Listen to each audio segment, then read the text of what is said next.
think about how it's going to add value to the business. That's really, really important. So, yes, in business we want to help society, but there's no point in us engaging in an activity if it's not going to help us develop value within the organisation. Does that make sense? Okay. So the first part is to define the problem. So what you're basically doing there is you're setting out the scene.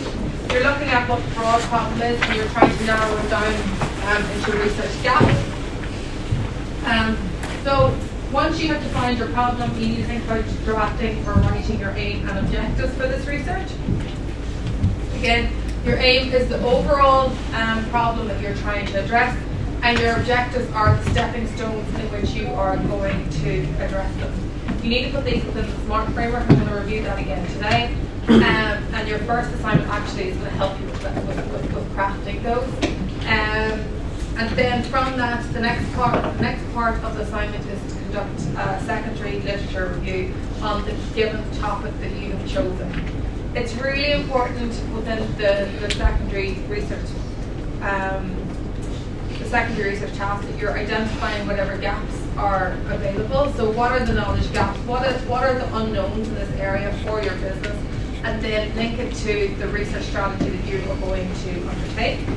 And as well as that, you need to make sure that your topic is well referenced and they're quality references. So you must have at least 3 relevant academic journals, at least 1 business database or industry report reference, at least 1 news article, and any other relevant sources of information. We'll be going through today when we're talking about secondary research and quality checking the sources of information, but please be wary about blogs, okay? So if you're picking blogs there are good quality blogs from industry leaders. However, be very careful about what kind of blogs you might pick for this topic. The next part is so you've identified the major problem, you've looked at the research gaps or the knowledge gaps. The next part of the assignment is to develop your research strategy. This needs to be comprehensive, and you need to look at least 2 methods, okay? And when you're writing your 2 methods, you need to develop a protocol for both methods, okay? So sometimes when we are developing a research strategy, we're using a systematic approach.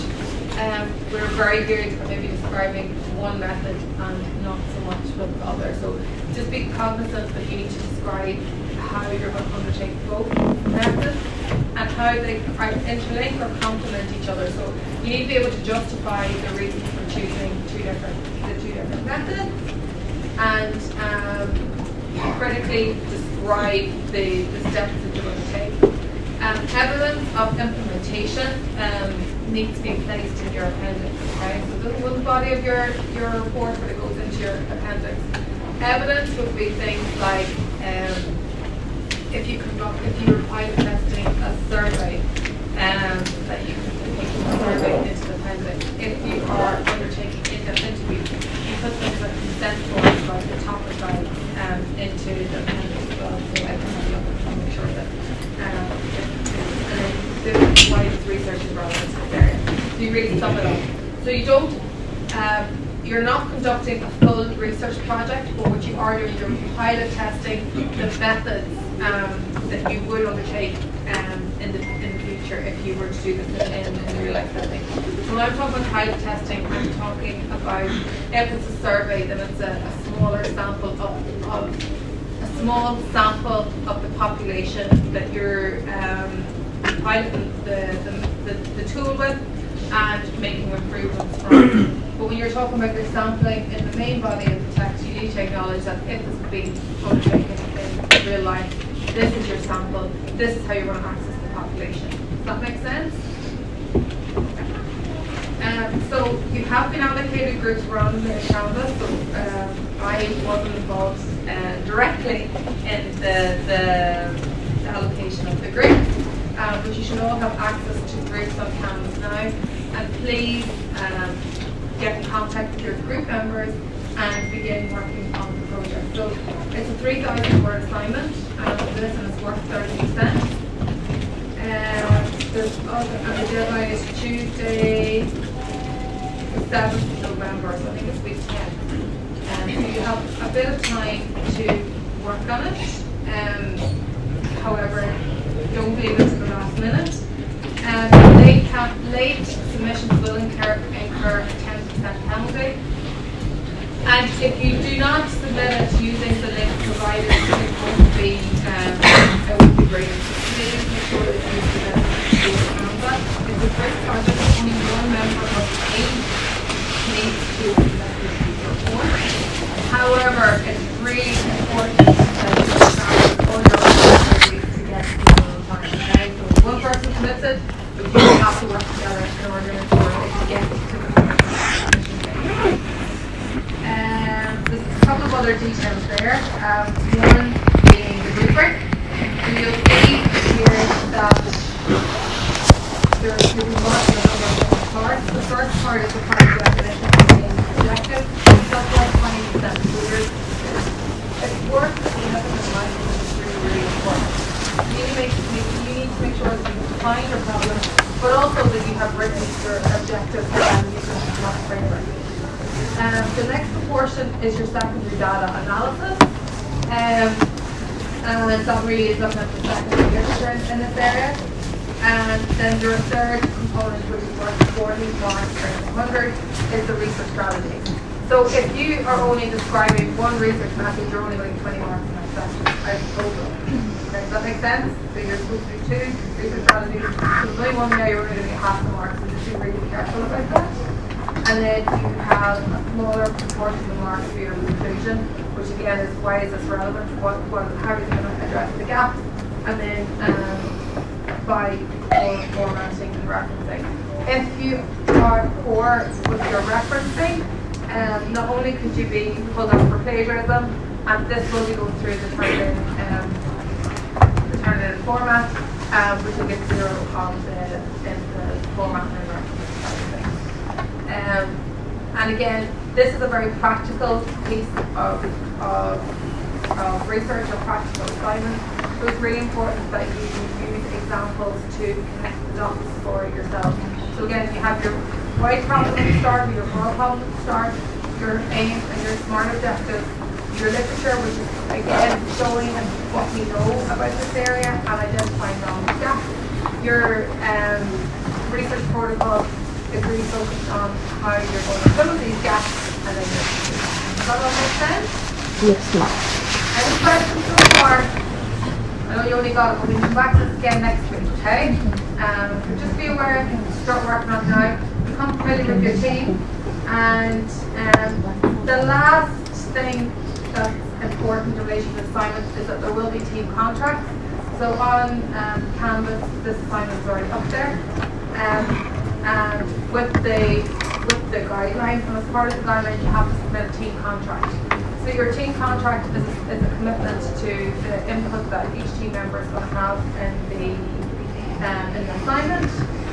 It's kind of the rules and how you're going to work together, I suppose. So there are suggestions there at the beginning, all team members agree to. And you should be thinking about things like how are we going to meet, when we're going to meet, how are we going to communicate. I would say that over the last number of years, communication via WhatsApp is quite problematic in some of these group assignments. So I would suggest that you try and use email, but again, it's up to yourselves how you feel that you want to communicate effectively. So you need to have the first part of this signed and sent back to me by next week. Another important part of this contract is this here section. So this section sets out if something breaks down up here, so if things aren't working well within your group, how are you going to resolve them? So again, from a team building communication side of things, when you go into employment, you'll all be working in teams. That's really important that you try and address any team problems that you might be having. So this just sets out the steps that you as a group are committed to taking to try and resolve any issues. The final protocol will be to notify me and I can step in to help. However, please don't contact me the night before this assignment is due and tell me that a student or partner team member isn't pulling their weight. So that way there's very little that I can do to support you. So again, the way to kind of work this and to manage it is to start early and get to know your team dynamic, get to know what your strengths and weaknesses as a team are, and work to address that. Any questions? So I'd like team contracts submitted to me via the inbox on Canvas by next Tuesday. So by that time you should all have your first meeting and kind of discuss the broad topic that you want to work on, and then set out a plan of how to get this assignment completed. Any questions so far? You okay? We can come back to it next week. So again, if you meet within your group this week, get your team contract to me, and then if you have any questions about the assignment, we can address it next week as well. Okay? So that's the team assignment. Now we have assignment due for next week. It's worth 10%, and it's really focused on this idea of practicing writing your aims and objectives. Okay? So it's looking at the wide idea of what the problem is, and how you're going to start writing aims and objectives, how you start crafting these smart objectives. So using a business database of your choosing, access a report in an area you're interested in. So last week we were supposed to have database training, which didn't happen. So you don't have to use a database for this now. If it's a journal article, but it has to be something of quality. Okay, you can't be using a random blog post as the basis for this report. Does that make sense? So use something quality, and we'll be going through quality record sources of information today. So use this report to identify problem markers I currently have. So it's only 300 words. Critical reflection, outline potential research gaps. So it's quite brief, but you must use at least 2 additional references to support your problem definition. So you found the first one, which is really looking at the area that you're interested in, and then you find 2 supporting ones and write about it in a critical, reflective way. Then applying the SMART framework, write an aim and objectives for the research you could undertake to address the marketing problems. What I'd be looking here is that you're really applying the SMART framework, that you're trying to be specific enough that you think it is measurable, attainable, realistic. And then you submit your assignment via Canva by next Tuesday at 5 p.m. Is that alright? The rubric for this one is quite straightforward. Aims and objectives and your problem definitions are worth 8 marks, and then the format and referencing is worth 2 marks. So again, poor referencing, non-existent referencing, you're going to get 0 in that section, so you already lost 2 marks. Really important that you reference within this, and again, it's to practice the referencing so that it can be transferred into the next assignment. Is that alright? Okay, so next Tuesday, 2,300 words, spend time on it. Think about it and apply the framework effectively. Is that alright? Okay. Any questions before I go into the next section? No?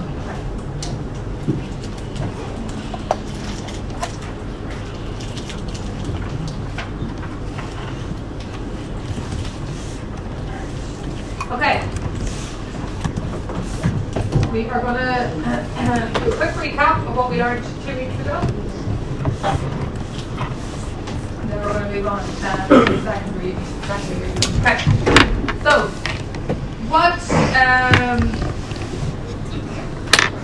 what we need to think about when we're thinking about research is the role of theory. So theory is something that some people shy away from because they feel that it is something that's very academic. But a theory can really act as the foundation for your research. And what a theory refers to is a systematic body of knowledge grounded in empirical evidence which can be used for explanatory and predictive purposes. So one of the beautiful things about theory is that if we have a theory, so we can say, looking at the literature, we predict that X will result in Y, or that if we make this action, that this might be the consequence, and then we can actually test it within the research. For a theory to be effective, we use facts and concepts that are available to us in business settings. So it is either something that we have observed within our own organisation, or it could be something that is coming out of the literature that we want to probe a little further within our own setting. So things that are really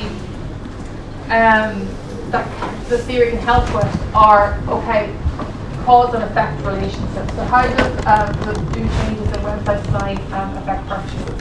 And actually we'll be doing this in a couple of weeks' time when we're talking about experimentation and the role experimentation plays in big organisations such as Booking.com. So Booking.com would run experiments on a continuous basis. In order for them to do that, they have to come up with a research hypothesis. So they'll come up with statements such as, will the blue buttons increase in sales? Or will the positioning of the Book Now button move to the left-hand navigation have an impact? So you're looking at these cause relationships and how concepts are related. So there are many theories that we have learned in marketing. Can anyone think of any? Any theories or frameworks? Well, we're doing one of the services. The GAP model is a theory or a theoretical framework that we can use to help predict and guide us. And you have things like the buyer behavior decision-making model. There's loads of them. And one of the beautiful things about them is that they help connect dots for us as marketers. So we have a starting point from which we can investigate things from.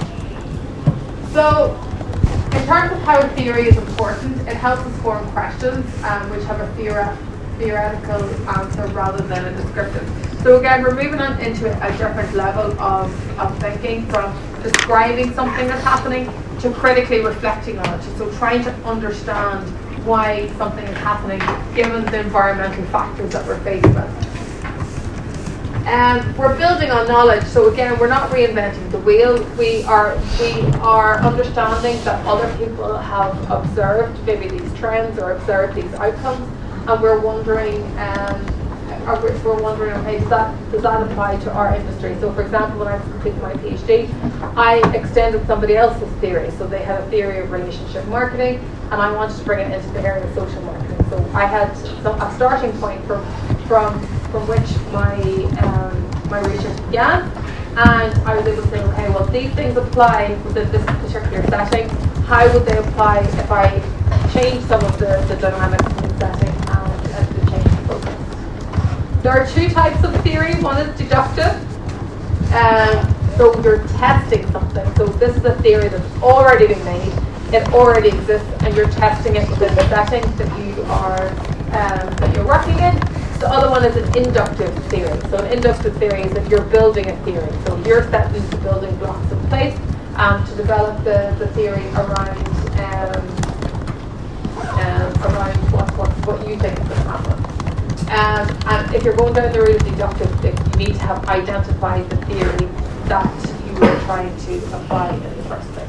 And again, this is something that students find a little bit difficult when they're developing their research project.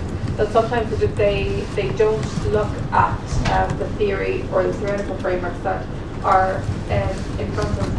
And one of the other benefits of a theory is that if you have identified a theory in a specific context, sometimes these theories have already been tested, and you'll get an indication of the types of methods that are relevant to this knowledge gap area, and you might be able to replicate some components of it.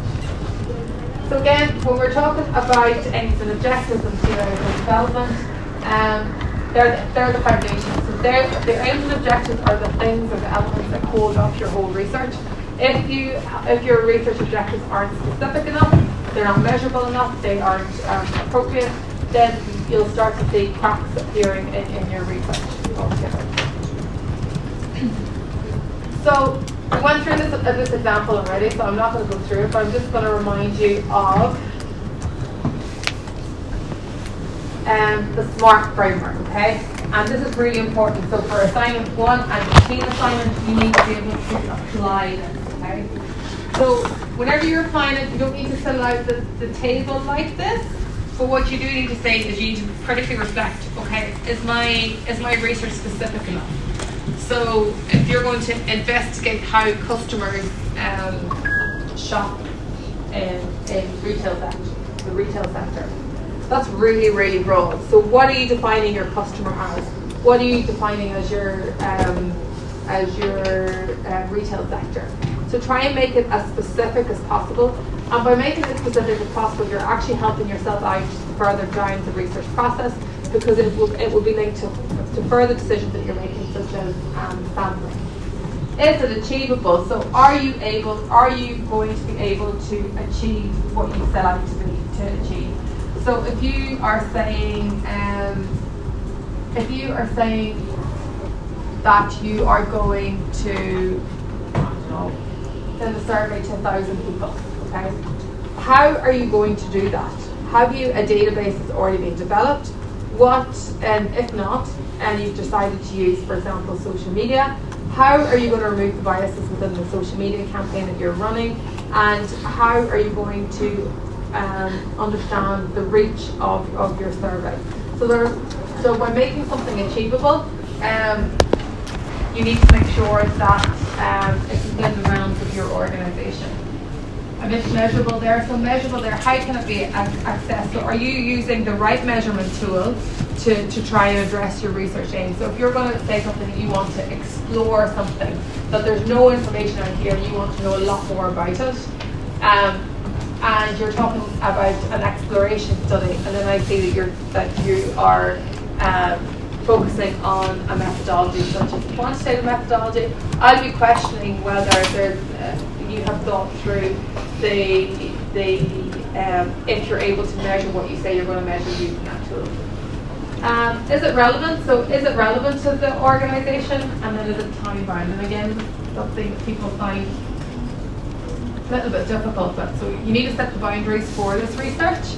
And you don't necessarily have to have it in the aim and objective statement, but what you do need to do is make sure that it's written either before or after it. So for example, you could say something, this research will take place over a 12-month period or a 6-month period. So you're trying to make it as specific, measurable, achievable, relevant, and time-bound as possible. So when you're writing your objectives, you'll be using these kind of words. So the idea of investigate, determine, identify, research, analyze. You need to be really careful about which of these words you choose, because they do have connotations for the type of research methods that you may be undertaking. So again, if you're using something like explore, I would automatically feel or think that you're going to have a qualitative research study. If you're going to evaluate something, I would be again going into the mindset, okay, if you're evaluating something, you need to have a benchmark, so you need to have a before and an after. So be really, really careful about whether you can evaluate something. If you say that you're going to develop something, again, really, really important, so if you say you're going to develop a theory, at the end of your research project, I want to see what you've developed. If you say you're going to list something, you need to list it. Okay, so it's really, really important that you think about these words when you're writing your objectives. And I know they only seem like words, but they are the stepping stone to how you are going to talk about your research and the link between the first part of your proposal with the latter part as well. So for here, this is an aim, and again, to explore, which led to me to believe that this is a qualitative study, and then we try to be as specific as possible. So again, here we're very, we talk about antibiotic prescribing, consumption, community, UTI, GP, and actually community member as well. So every element within this aim was captured within our research study. It really helped us with the sampling. So we knew that when we were discussing things, we were talking about antibiotic prescribing and consumption. And this became really important because it opened the door from us looking at just the GP to the consumption, which was your community member. We needed to refine it to the community, so that's what we did, and then we refined it a little bit more to the urinary tract infection section, the urinary tract infection issue. So again, this is you need to pick your words, be as clear as possible and be as specific as possible when you're trying to write your aims and objectives. This is a helpful tool to brainstorm how you're going to write your research objectives. Please don't put this in your report, but as you're working your way through, you can have a look at how you're going to write this. Yeah? So if you could go over, or maybe plan to, a couple of like aims that are as specific as the one you just showed for like the medical industry in terms of the marketing industry. Yeah? I can put them up for you this evening. Is that alright? Yeah, thank you. Yeah. So when you're writing it, so you can clarify. So determine what the primary and secondary research should answer, and obviously define the terms and variables. So to start with, you need to be thinking about, okay, what is the context in which you're conducting this research, and try and make it as relevant as possible. Okay. Specificity. Explain the relevant boundary conditions. So what is the boundaries of this research, or the context in which it's in, and then you can start by putting together this kind of model.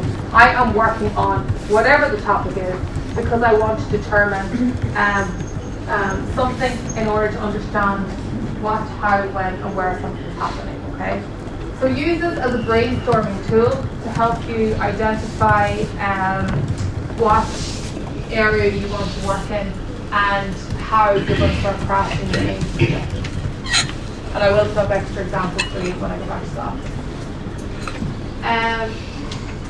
So this is another example of a marketing problem. So within the medical context, they came to us because there was a problem with tracking symptoms. One of the main issues with it is that it's difficult, and it's often not done in real time, so it's done retrospectively. So people might talk about their symptoms in the past, but they don't really account for them when it's happening. So you need to think about what sort of objective would you expect to see in relation to this. So poor objectives would really focus on the idea of investigate the level of traffic to my website. What is wrong with that first objective? What end? Exactly. So it's really broad. It doesn't tell you very much. It doesn't help pinpoint where the problems are within the system. So you need to think about making that a lot more specific to what you're doing. So it might be investigate the level of traffic to a specific web page as opposed to the entire website. It could be that you're looking at certain times of the day, certain times of the week, and seeing what trends might manifest. Explore how to decrease bounce rates. Again, this is really, really broad. It hasn't set the context or set the scene behind what's happening within your organisation or the reasons why you're doing it. So you need to think about, okay, what does that mean, and how does that help guide me in terms of what the next steps in the research project are.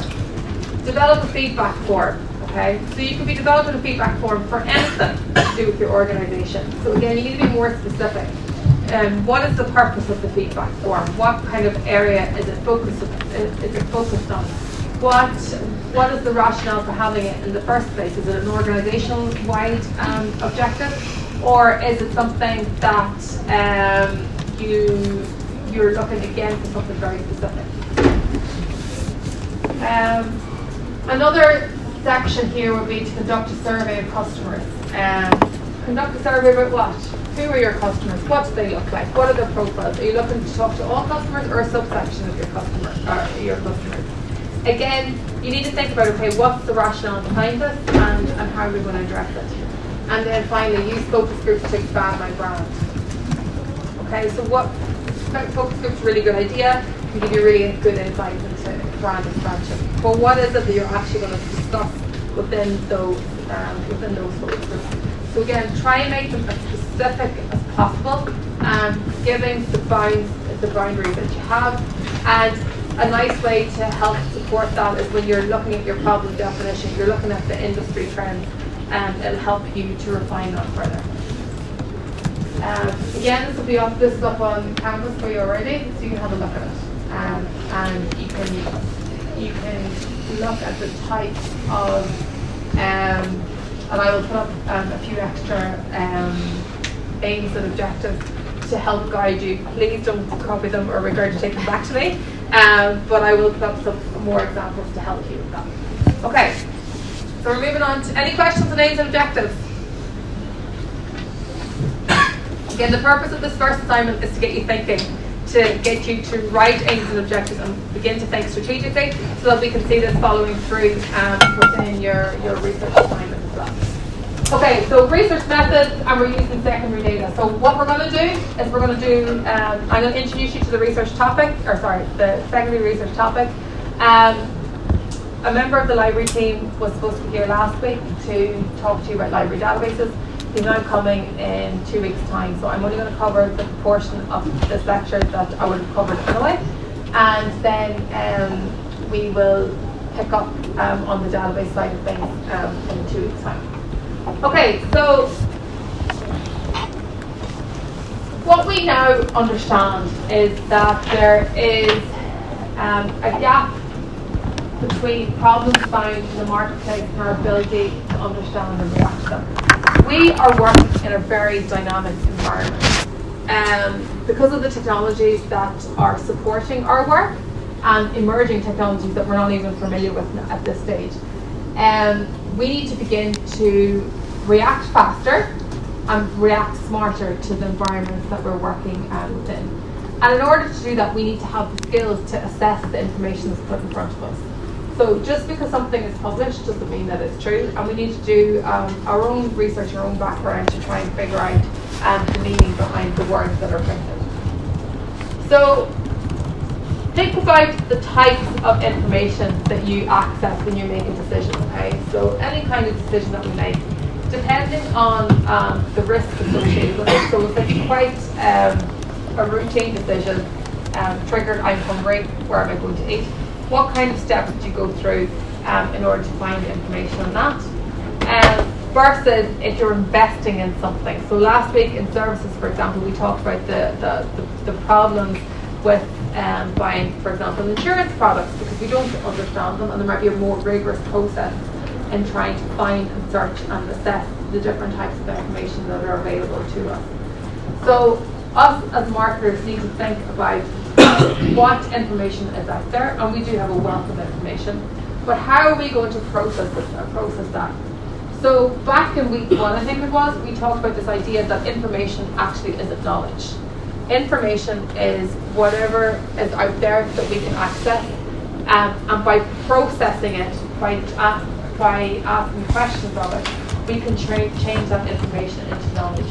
And for us as marketers and for researchers, it's really important for us to start thinking about the information that we're presented with and pulling out the key insights into that and trying to identify how it's relevant to our organisation.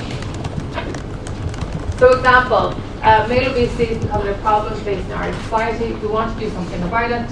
We have to allocate a small budget next year. What strategy would you recommend to take? How do you go about answering this question? So you can't just automatically put together a research proposal and go to your board of directors and say, look, this is going to be a really, really good idea. I have a really good gut instinct that this is going to work. What you need to do is ground it in evidence. And sometimes in research projects, we have to collect quite a lot of evidence first. To first of all identify that there is a knowledge or research gap, to justify why we are doing a unique research study and not taking the word of whatever has been published. And thirdly, to set the boundaries for the research that we're going to conduct. I'm a big advocate of not reinventing the wheel, so if there's something that has been done already, that's been published, and your organisation can use it and learn from it, that's really, really important. And that's why secondary research becomes more important to us, because again, we are working with a very finite resources within an organisation, and if we can find the answer to a question without having to go through the owner's task of conducting a full research project, we should definitely go down that route. So there are two types of sources of information available to us. I'm not going to show this video, but if you want to go and have a look at a quick summary, very short, about the differences between primary and secondary resources. Does anyone here first of all know the difference between primary and secondary resources? Yeah? Primary is like research that you've done yourself, and secondary is working off of someone else's research. Yeah, so there are benefits to using both, and it's really important that we think about how we use them. But one of the biggest differences between the two is one is specially designed for your organisation. The second is you're using information that other people have captured and have published in order to help you make your decisions. So again, sometimes secondary research can be really misleading depending on how it's presented. So as you can see here, should you avoid using misleading data visualization to support your argument? Both of these are 50%, but because of the visual representation, you would say that the yes is more than the no. And so it's really important that we read, we understand what's put in front of us, and we interrogate it, and we come up with our own conclusions about the quality of the research. So the learning objectives associated with this component of the module are to, first of all, identify the different types of secondary data that's available to us, appreciate the ways in which we can use secondary data and the value of it, understand the advantages and disadvantages of using secondary data, how to use a range of techniques, how can we evaluate the suitability of the data, and apply your knowledge and skills of understanding your own research projects. So when we're looking at your assignment and you're moving towards writing your research projects, we're moving beyond this idea of describing. So whenever you're doing your secondary analysis as part of the second part of your research, I don't want to see a regurgitation of what has been written in a research report.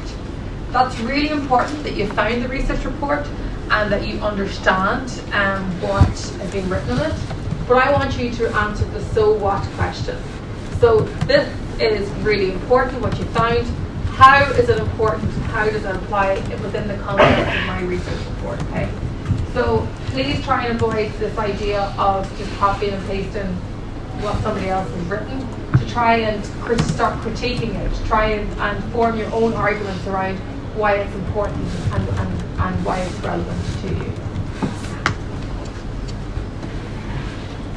So usually when we talk about the different types of data, we talk about this idea of desk research versus field research. So field research is when you're going out and you're doing it yourself, your primary research.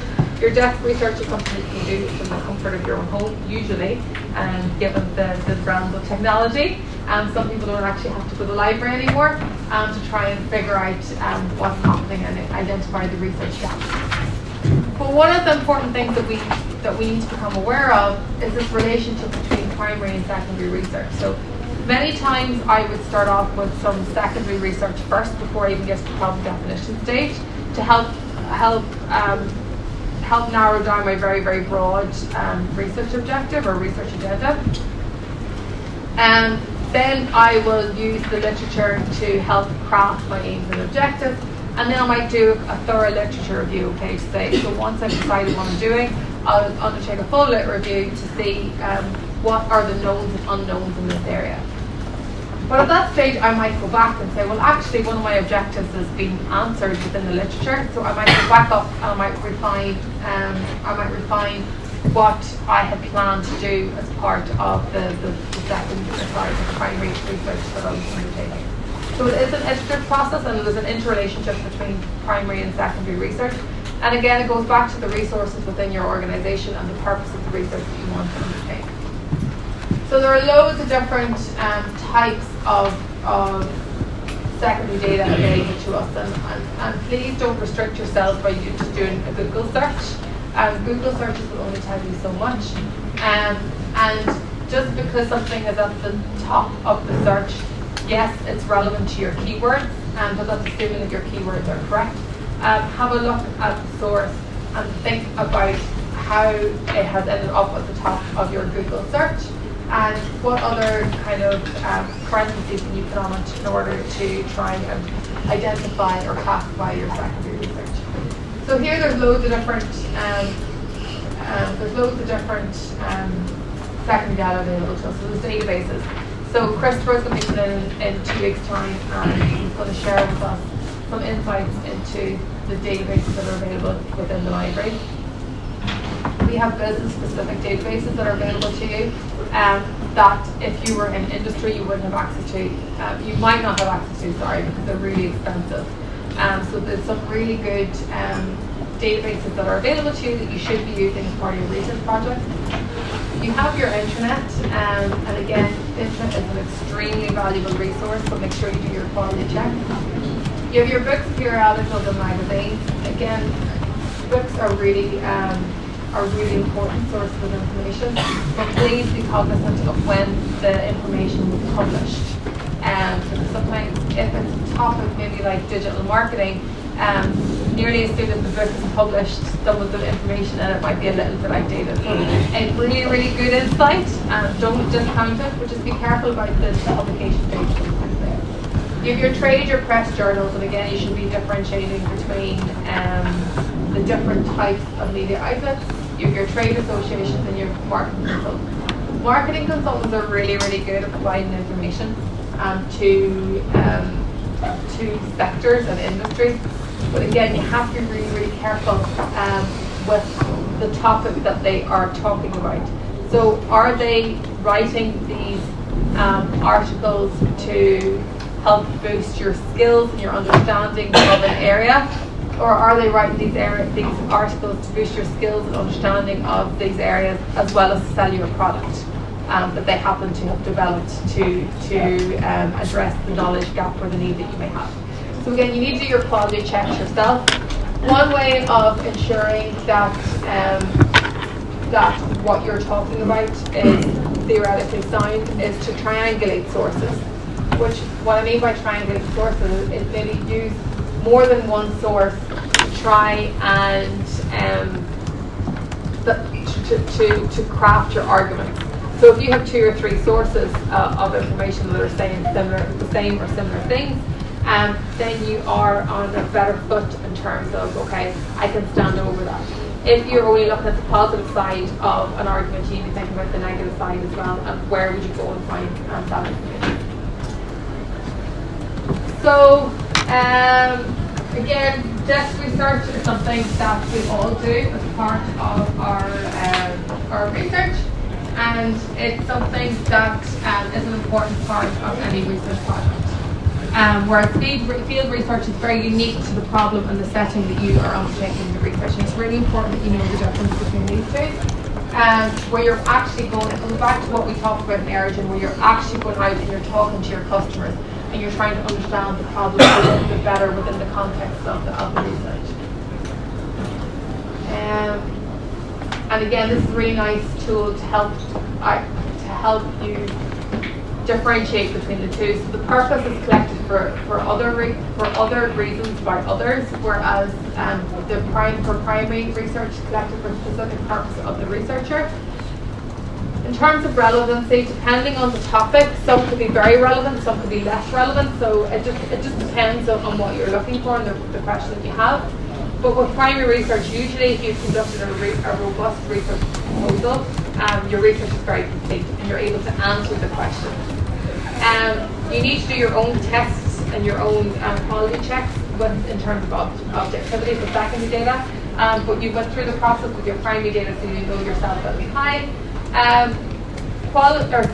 Primary research is more difficult to capture than secondary research. It takes a lot more time investment, takes a lot more planning, and secondary data can be relatively cheap compared to primary research, which is expensive.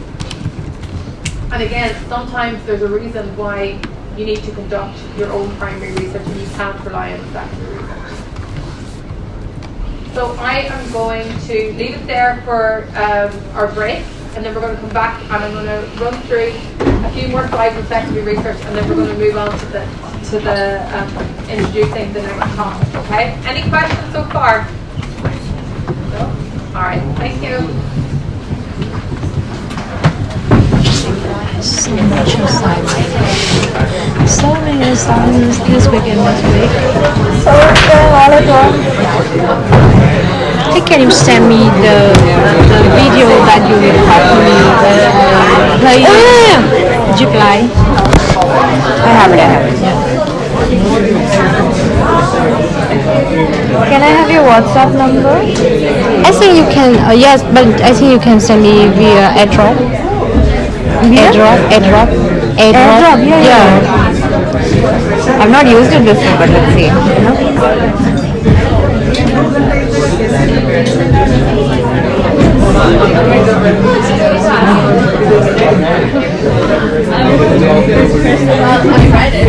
So many photos.